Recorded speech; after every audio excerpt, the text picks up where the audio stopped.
From claims of verbal trickery to accusations of unfair trade practices, Warner Bros. Discovery has brought a lawsuit against Paramount for airing South Park on its streaming platform, Paramount Plus.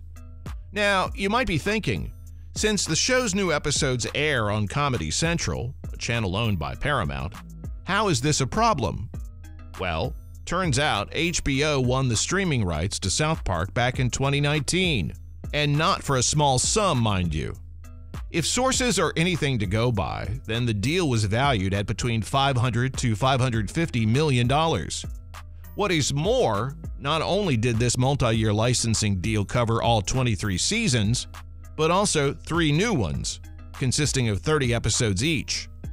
These new episodes, as far as I have understood, were supposed to air on HBO Max 24 hours after they had debuted on Comedy Central. Now, I am by no means an expert on streamers, but I kind of see why they may have made this deal. You see, legacy shows with dedicated fan bases are a great way to increase engagement. Think about the number of times you've binged popular shows, like Friends, for instance, and it'll start to make sense. Another reason why HBO, as well as other streamers like Netflix, were eyeing this deal is teenagers who missed the original runs. Come to think of it, Kevin Riley, HBO Max's chief content officer, also expressed this idea when the deal was first signed. If I remember correctly, he said how the show has set the satirical gold standard, and so holds a consistent finger over people's comedy pulse. He then went on to mention how since audiences have already connected to the characters of Kenny, Cartman, and Stan, they would be using this deal to bring these characters and more to newer audiences. But at the end of the day, the venture still came down to increasing and retaining viewership, like I said. This lawsuit, as a matter of fact, can be chalked up to the same factor. That said, let's check out its key details. Now, from what I have gathered, HBO Warner Bros.' first claim is that shortly after the auction went through, Paramount illicitly started diverting South Park content to its newly launched streaming service, Paramount Plus. And not just that, the company also brought Trey Parker and Matt Stone's 2019 $900 million deal with MTV, one of Paramount's subsidiaries, into question. They alleged that the exclusive content, as well as the 14 movies that the creators promised to the channel, all violate the 2019 contract.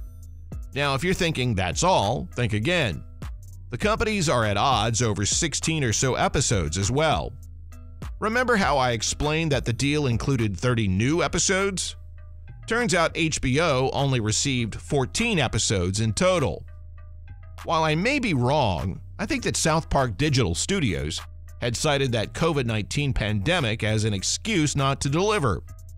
In case you're confused where they fit in, they've been named as defendants in the lawsuit as well.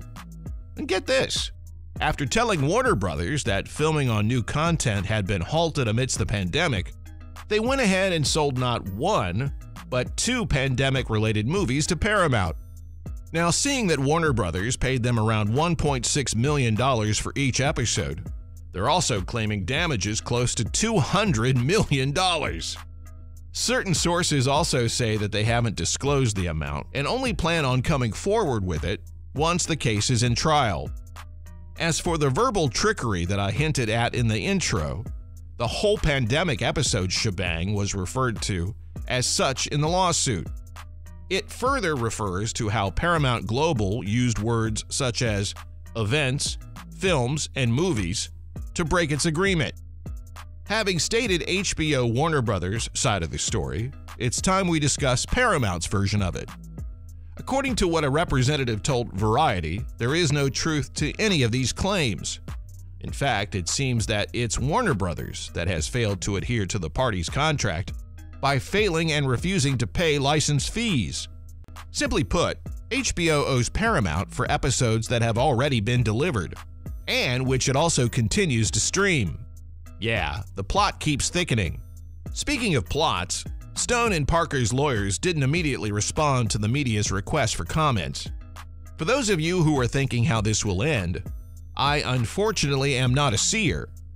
But let me just tell you that there are people who think that much like their disastrous merger, this spat won't end well for Warner Brothers. Several people that I talked to also find these big corporations beefing over South Park pretty hilarious. Like, come on! The franchise's most recent special was titled The Streaming Wars and focused on using pee during drought. What I'm trying to say is that perhaps we'll see this whole fiasco being skewed by the very show somewhere in the near future. In more serious terms, once the deal is over, somewhere, if I'm not wrong, in 2025, Paramount Plus is going to become South Park's global streamer, a position, as some of you might know, that Netflix was vying for at the time that HBO won the rights to stream the show in the US.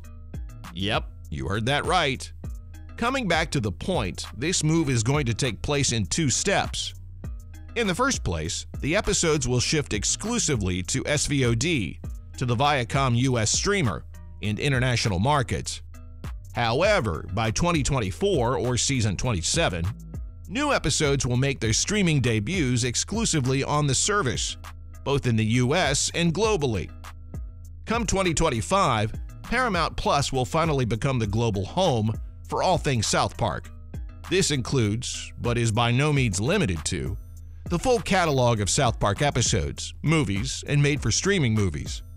Speaking of, according to the deal that the show's creators made with the company, they'll be extending the show to have 30 whole seasons.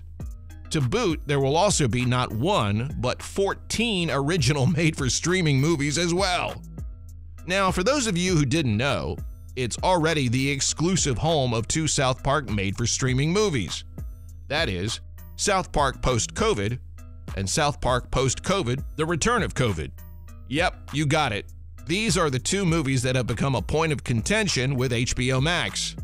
In case you're wondering how I found out, well, it's no secret. Chris McCarthy, Paramount Plus's Chief Content Officer of Unscripted Entertainment and Adult Animation, announced it. If memory serves, it was at the Viacom CBS Investors event. If that has piqued your interest, here's some more good news for you. The MTV animated series Beavis and Butthead will also follow suit. Aside from the library of over 200 remastered episodes, the revival series, originally set at Comedy Central, with a 2-season order in 2020, will be joining South Park with a new season as well. To add to that, it'll also be joining the previously announced Beavis and Butthead movie, which, I just discovered, has been renamed Beavis and Butthead Do the Universe. Intense. Anywho, there were rumors that the Darius spinoff, Jody, would also be relocating to the streamer. However, Viacom CBS has denied this. For those of you who don't see a point in any of this, well, take it up with McCarthy, because he believes that as 2 of the most famous adult animation intellectual properties in the history of the genre, expanding both Beavis and Butthead and South Park will do wonders for Viacom CBS's treasure chest of IPs. Well, looking at the state of streamers like Netflix right now, I sure hope it works out for them. So there you have it. This was the full scoop on why Warner Brothers Discovery is taking Paramount to court.